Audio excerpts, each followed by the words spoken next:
Welcome, dear listeners, to the Speak and Flow podcast, where we dive into unique strategies and stories to help you and your team achieve maximum potential and flow even when the stakes are high.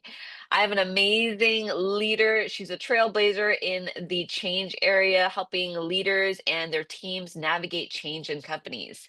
She is an executive coach, and her name is Julia Wojnar, and she's the founder of Corp Leadership.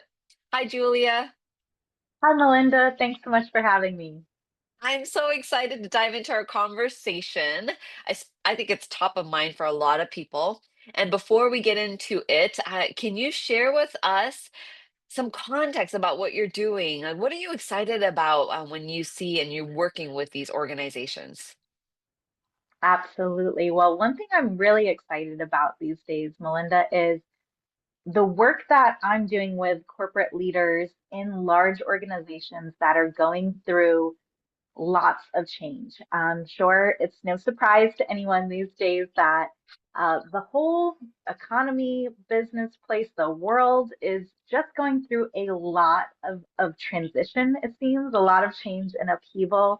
I know I personally really love to focus in on that area because I, as well, have gone through lots of change and transition in my own career, in my life. And Mm. so I really feel resonance in working with leaders navigating those kinds of issues.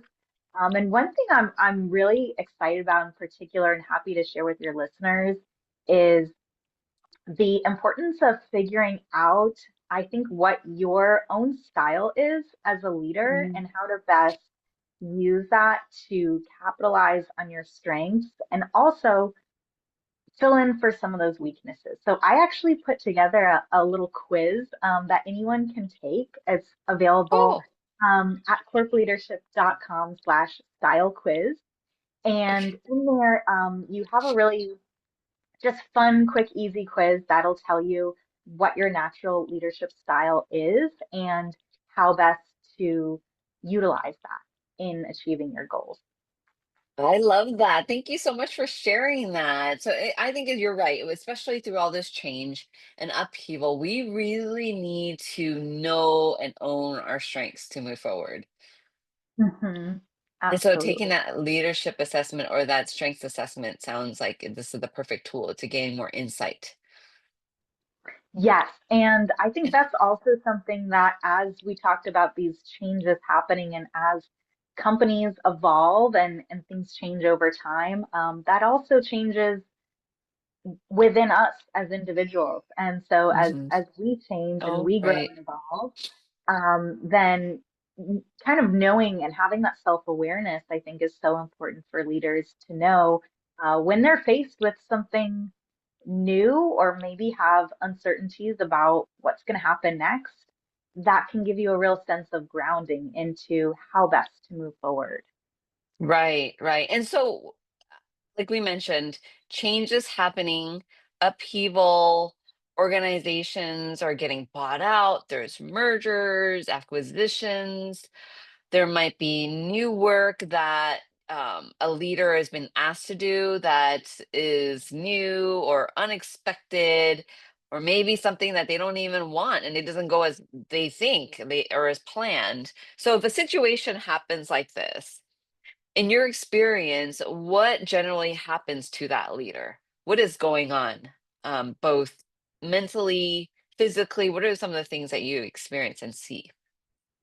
Absolutely. So one thing that I see quite a bit, Melinda, is with a lot of these changes and new challenges that are being thrown at leaders all the time, there's uncertainty. And usually when we find uncertainty, there's often fear that comes along with that. Mhm. And so one thing I've seen when these organizations are trying to roll out new changes or help their leaders to bring their teams into what needs to happen next, um, that that's tough. And so one of the things that I often see is that if that leader is fearful about what's going to happen next, or they're just really not sure how that's going to impact them or their team or their company, then there is often just this really human tendency to want to kind of stick with that status quo and to push Mhm, away the change because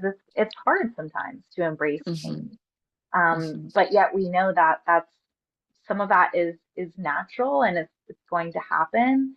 And so what I try to do is get beneath that fear or whatever other emotions are coming up for that leader and help them first recognize really what they're feeling, as you said, in their body first. mhm, Some leaders are not always even connected to that, mhm, to mhm, recognize what's really going on for them internally and how is that then showing up in their day to day and in the decisions that they're making. And mhm, and so a lot of yeah. yeah, and I really appreciate what you do because sometimes what we think is holding us back is not really what might be what is true. Meaning they might think it's somebody else's issue or there's not enough time. But under, that whole thought process of there's not enough time to do these changes, or they might put other resistance points up. But then having someone like you to go down and dive deeper into really what's underneath all that, it could be something else that might be holding them back from the change or the fear, right? What's underneath that fear?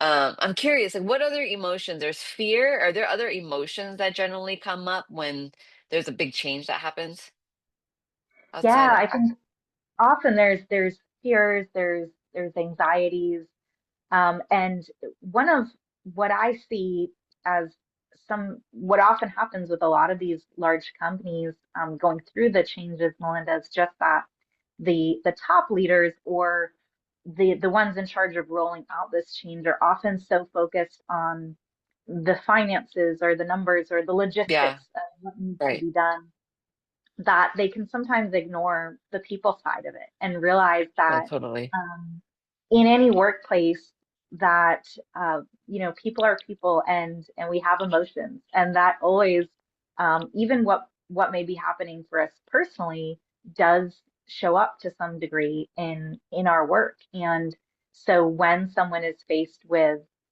or asked to make radical shifts in some cases or completely shift the way that they tend to normally go about things, Mhm, it's not as easy as just presenting a new strategy and everyone adopting that, but really first facing the emotional aspect of it. And, are people even in a place where they're able to accept that change at the moment? And if they're not, then how can we as leaders help to bring team members along and help teams to really be aligned in moving forward through the changes rather than being afraid or anxious or any of these other emotions that keep them from wanting to embrace it but to almost stay in their status quo. mhm. So, by identifying the emotion that is tied to the change, what happens after that?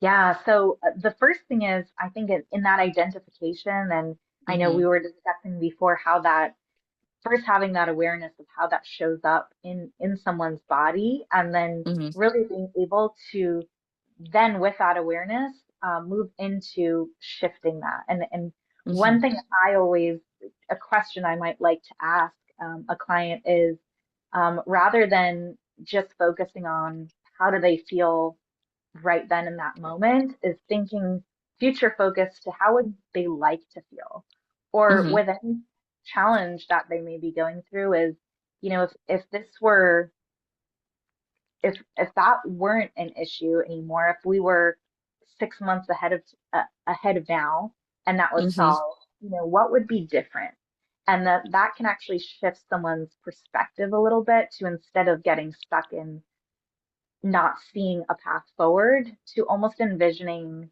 what could be possible and then we can mhm, kind of backtrack to what would then need to happen to create that new vision. mhm. I love that. Right. So having them to rather than staying stuck, like this is not possible. I'm not sure. and the fear of it, then future focusing and imagining what could be possible, and having them actually see that, seeing a reframe and seeing that perspective of what could be possible, and just even calling it out. And I think even when they say it out loud to you, I think that could be so powerful.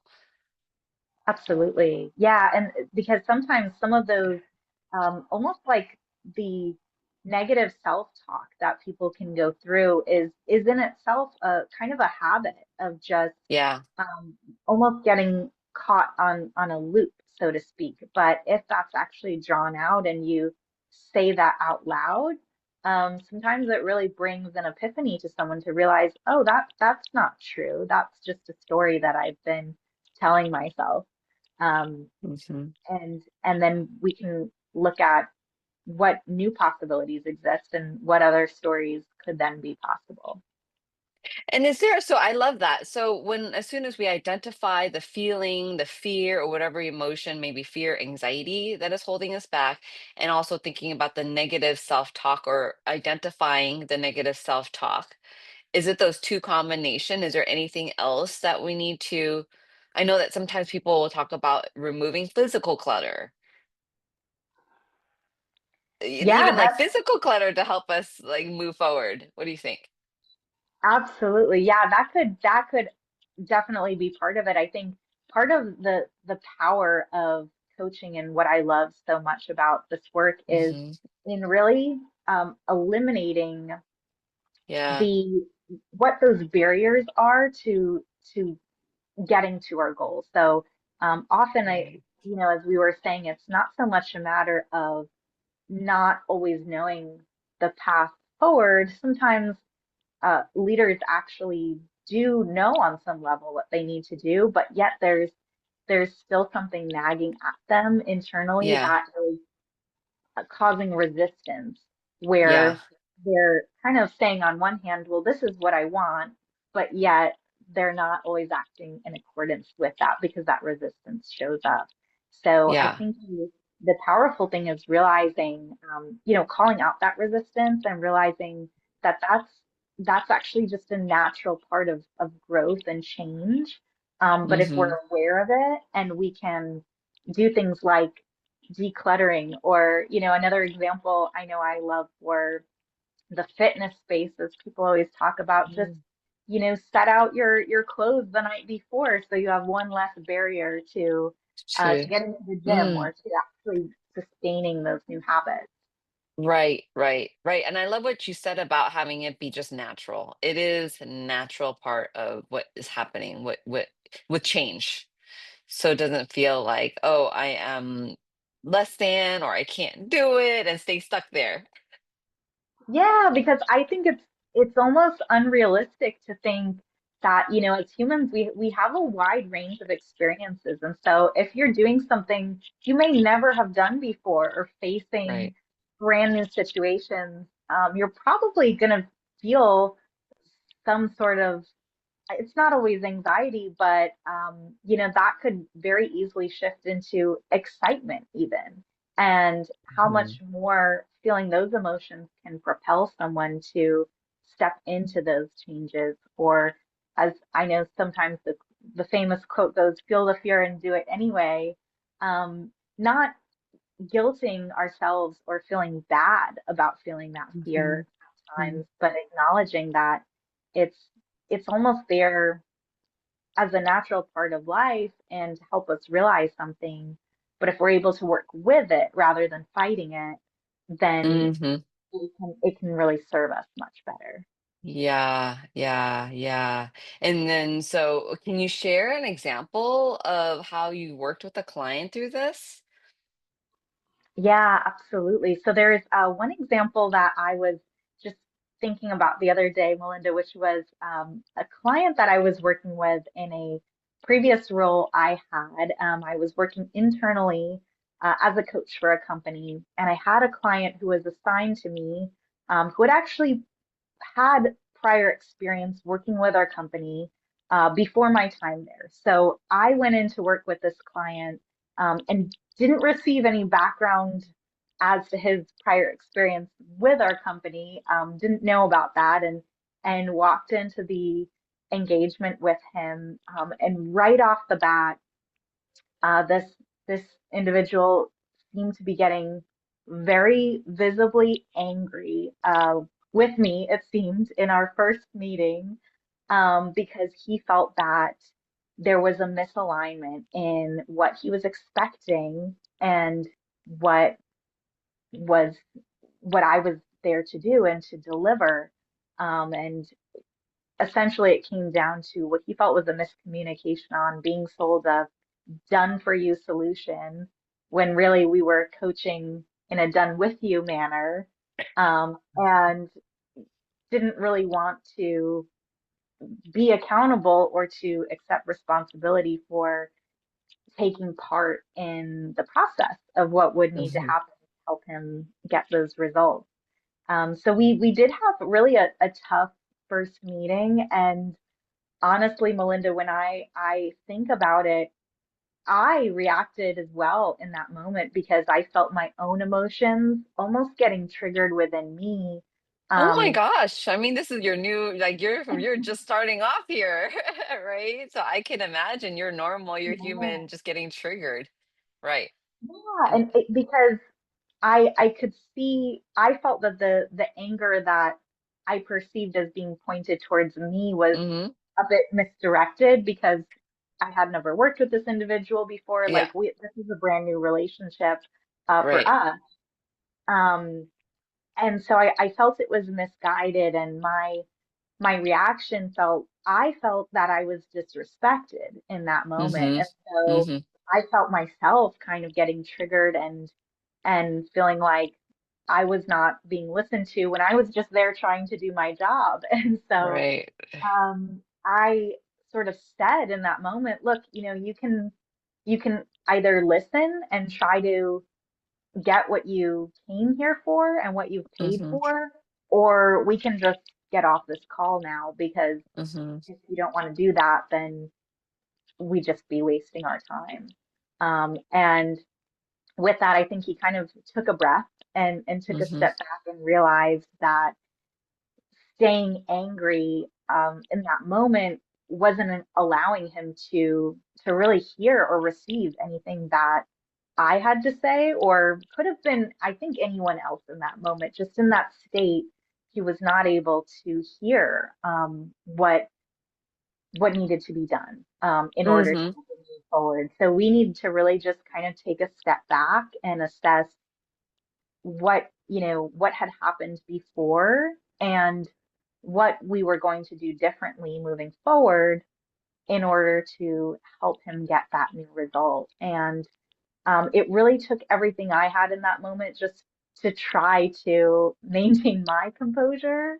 hmm But it's a lesson that I use all the time in working with clients is as a leader, we have to recognize and also self-regulate ourselves because if we are expected to, if we have team members and others looking to us to guide them, and yet we don't, we're being very reactive and not creating a culture of safety for the people that we work with, then that's where a lot of, conflict and misalignment can come through.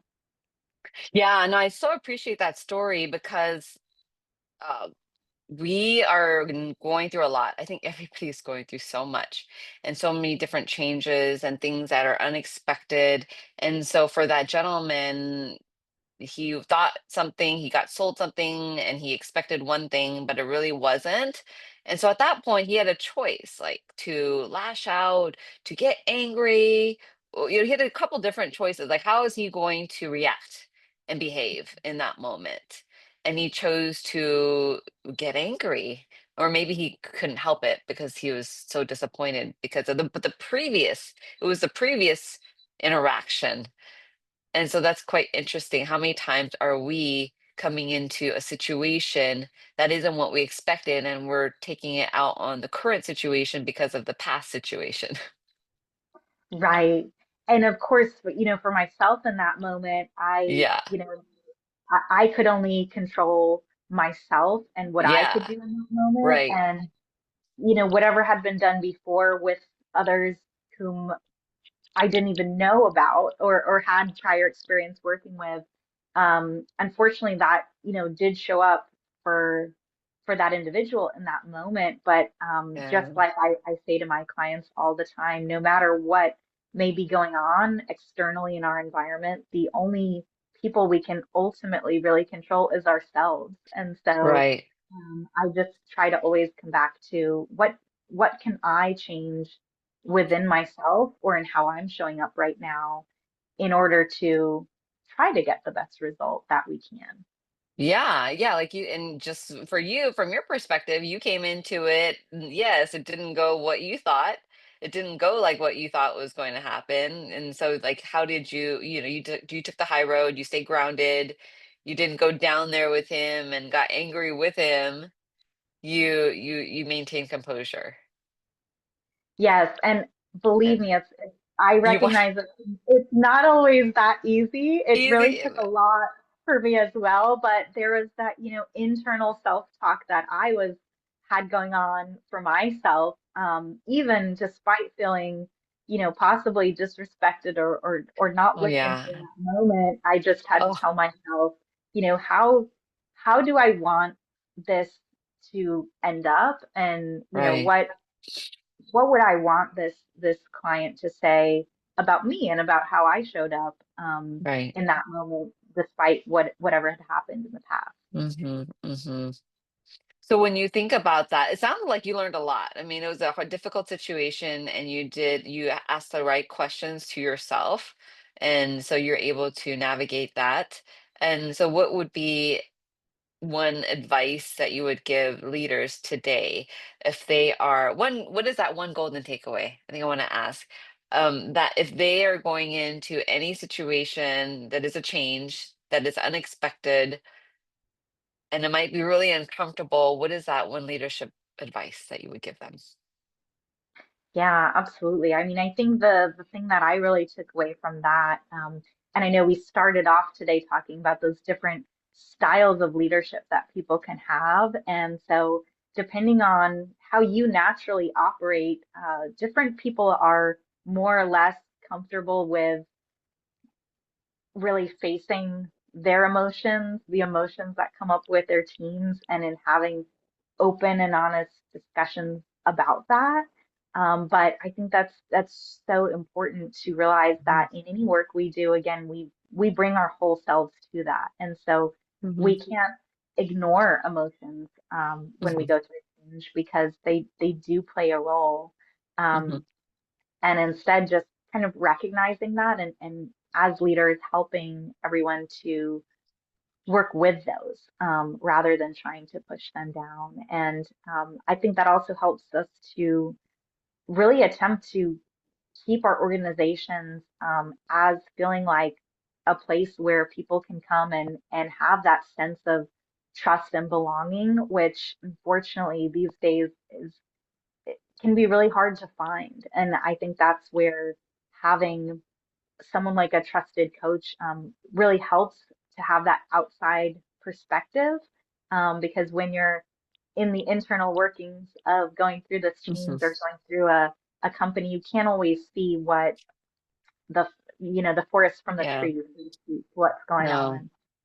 Yeah, I really see that. It's so true. I mean, it's time to reflect and go inward and be in the trees and silent because like you said, you can't see the forest through the trees. There's so much change. And so taking that time to go into silence amongst the trees, how powerful is that? And by having an executive coach or someone to really be still with and taking that moment, I think can really help people propel themselves forward in making clear decisions when they just take that one time, that moment with you. Absolutely. And I know for a lot of folks who may feel like they're experiencing some symptoms of burnout, Yeah. which is altogether so unfortunately so common for so many professionals now, is starting to recognize that and not Mhm. to really take care of themselves in order to, of course, heal from that, but also be there in their best capacity for their team Hmm. and for their companies. Yeah, Because when that gets ignored, then that unfortunately does have consequences for it both does. physically as well as emotionally and mentally for everyone. Exactly. Exactly. It's like give yourself the oxygen first. Yeah, When the plane goes down, give yourself the oxygen first, because otherwise, yes, the kids, nobody's going to survive. So if you're in that organization constantly going, going, going, and then not really listening to all the internal signals to just pause, then sustainability is hard to sustain. So and I love yeah, what you said there, Melinda, about that pause, because I think yeah, that's really powerful sometimes if we just take a moment to breathe and to gather our thoughts, then that truly helps just change our whole physiology to get us back connected with ourselves and think from a clearer place. yeah. And I think that we work faster that way. If the goal is to work faster, smarter, and have faster change, I think the pause will actually support that versus not, I think, I know the pause supports that versus constantly going and not pausing is my, Absolutely. yeah. Awesome, Julia. Thank you so much for your time. I had a really great um time talking to you and learning about and just diving into all that is happening right now in our world. No wonder why there's so many emotions of all sorts that are happening because there is so much change. And so just Absolutely. now, yeah, just having that discussion around that was really helpful and inspiring. And so, how can people get a hold of you? For sure.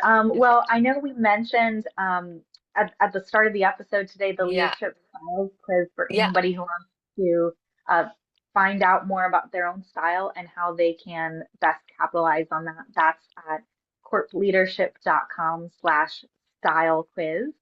And as well, I'm also best reached on LinkedIn if anybody wants to connect with me there and shoot me a message. It's just linkedin.com/Julia Wojnar, my first and last name. And I know we'll have that in the show notes as well. yeah, great. So if you are navigating change and really need some support, a time to pause, reach out to Julia or take that assessment, learn your strengths. Thank you so much, Julia, for your time again. It was super fun. Thank you so much, Melinda. I appreciate it. Yeah. And thank you, audience, for being here. I trust that you got your golden takeaway, implement them right away. And remember, anytime you have a conversation, you're also having a chance to connect, to inspire, and to make a positive difference in the world. Until next time, I am your sister in flow. May prosperity flow to you and through you onto others. Thank you. Bye bye. Thanks for joining the conversation today. Are you curious on how you measure up with your ability to speak in flow? Come grab my free self-assessment at https://speakinflow.com/assessment. And I'll see you on the other side.